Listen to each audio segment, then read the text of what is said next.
Hello, welcome to PodFic Galore. I'm your horrible online reader, Goldscythe. I read out loud fanfictions for you busy bees, free of charge and no strings attached. Today I will continue reading the Silmarillion / Lord of the Rings fic from Archive of Our Own by myself, called The Wraith of Himring. I hope you can at least try to enjoy my voice, and I will try my best for you with the equipment available to me. On with the show. The Wraith of Himring by Goldscythe. Chapter 6. To ruin. His trip to Tol Himling had been in vain. The weather had been stormy, and there was no way he was able to get there. His only choice was to return. The lands were void of life other than some Edain and dwarves, and some settlements of Teleri, but even the animals seemed to have gone. He rode for days without seeing any other living creature, and it made his skin crawl. Something was amiss. Something was terribly amiss. He pulled his horse to a halt, listening. Nothing. Turning his horse to the other road, he headed for one of Gildor's usual camping sites. He hadn't seen him often either, twice since. Over the thundering of hooves, he heard it. A lament. It was a poor imitation of Noldorin, but it was a lament nonetheless. Slowing his horse upon nearing it, he let it choose the path, and soon enough, before him was the clearing Gildor's band of elves often stayed. Gildor's face was sad upon seeing him, and Maklor felt himself pale. Suddenly he got down as his horse was taken to be cared for, sweat and dust brushed off. Gildor pulled him aside. "We just picked up survivors. Celebrimbor is dead." His city was razed to the ground. Sauron, he defiled his body. Maklor turned his head away. "No." "I am sorry. You must race home. You are too far from your family. Days are dark. King Ereinion, Elrond, and Artanis are all on high alert. If you don't want them to know where you are, take your family towards Gírdan's lands. We are escorting some of the survivors who do not wish to stay." "I cannot sail." "I did not mean that you should all sail. There you can stay the safest. I am thinking of your wife and daughter, and of you. What should happen to you if they were taken from you? Protect your family, not by fighting, but by hiding." "Hiding like a craven is not the way of—" "That's what you've been doing since that day. Go home. We can trade you a fresh horse." His luck ran out before he reached home. He rode straight into a group of orcs. Grabbing his blades, despite the pain lancing through his palms and up his arms, he snarled and attacked them, taking them by surprise. The horse was sturdy and kicked a few orcs, trampling them. He would have wept when it was slain by an arrow to the chest, the heavy breaths bringing blood through the mouth and nose as it collapsed.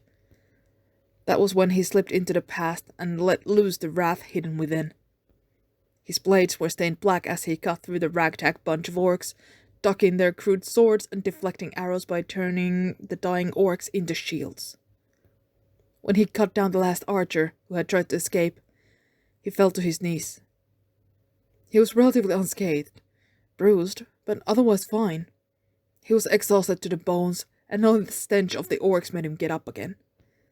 He cleaned his blades the best he could, and kept on heading home, now horseless. "It's Beleriand all over again.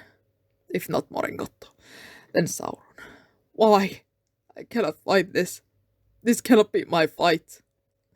Ai Valar, why is this happening?" he mumbled as he kept walking. There was nothing left when he came to their little village.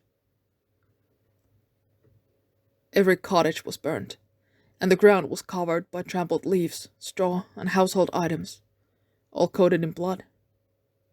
Elven blood. "Lynwen?" he rasped, and he started to tremble. There were no bodies, only charred remains. The little section of forest was decimated by orcs and the flames. He went through every ruin, searching for anything. Upon reaching the cottage where he and his little family had lived, The only thing he found relatively intact was a small ragdoll Linwen had made for the little girl. There, just inside the doorway, he saw her. Linwen's body had been struck several times, and the stone front wall had saved her from being completely burned beyond recognition. He sobbed as he fell to his knees. There was seemingly no happiness to any member of the House of Feanor. He screamed. He screamed until he tasted iron on his tongue. Why? Why do you do this to us? There was no answer in the wind. He was forsaken. His hands flexed over the hilts of his blades, but he dropped them, all strength sapped. When he closed his eyes, he could see glimpses of all the anguish in his life. How he was rejected by the beautiful Noldo lady upon her hearing of his family's exile into Formenos. The sight of his mother by the doors of her studio as they departed to Formenos one last time, without her. His father dying in their arms. The way his body began to glow and burn. The sight of Nolofinwa's exhausted host entering their camp, and the look of shock to see him wear the crown. The trembling form of Fingon holding his beloved older brother, barely alive, nigh unrecognizable. The funeral pyres of their brothers. How his lance burned, the warriors and horses alike. The last battle of them against the darkness. How his brother had shattered. First Fea, then Ra. Linwen had been his happiness, their little wildflower, his joy and hope. Now it was all gone. The light of his silver eyes she had so loved dimmed. He felt something break within him. He left his blades there, with the little doll. He left it all behind. I bring only death, he mumbled, walking away from his life once again. This time, with no weapons.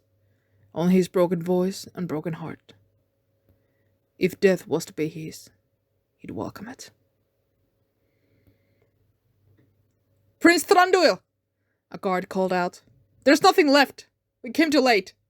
Everything has already burned. Search the area nonetheless, the young prince commanded. He dismounted his horse, looking around. Someone has been here, other than the orcs who destroyed this place, he said mostly to himself. He had been restless, and his father had sent him to patrol upon them receiving a word of smoke from a known location of a small elven settlement. He didn't know them exactly. Nobody did, whether Sylvan or Avari or some mixture of many. He went to the nearest ruin, startling to see a body of an Eleth lying there, with 2 blades neatly laid beside her, with a ragdoll. His blood ran cold. The blades were elven, clear of blood. Quick look proved she had not been slain by elven weapons. It looked more akin to a sign someone had been there before them. Orcs wouldn't have done that. He took the 2 blades, inspecting them. They were wider than what Sindar made, the worn decorations still beautiful despite having seen maybe thousands of years of use. Who had left them? A husband? A shout broke his train of thought, and he kept the blades, and, as an afterthought, he took the doll as well. Take care of her remains. I suspect her husband arrived too late, he told to the nearest guard. He looked up to see another arrive with something wrapped in a cloak. I found an elfling. She's been struck to the head, but I think she escaped and simply tripped and fell. She was well hidden within the forest, he explained, and showed the auburn-haired elfling to the prince. Is she the only survivor? There was an Eleth, but she succumbed to her wounds before I reached her. Tracks were leading away from here, but they are faint, most likely elven. Most likely an occupant who wasn't close when it happened. He looked down at the girl who had sticks and leaves in her hair. He tucked the ragdoll into the cloak with her. I will see that she's raised well. She's almost as old as my son, he said. Knowing his wife, she would not let her go. Let's head back. That bump on her head needs looking after. As they passed the burned area of the woods, he laid a hand on one of the trees still standing there, near where the guard showed she had been found. I thank you for saving her, he whispered to the tree. End of chapter 6. Stay tuned.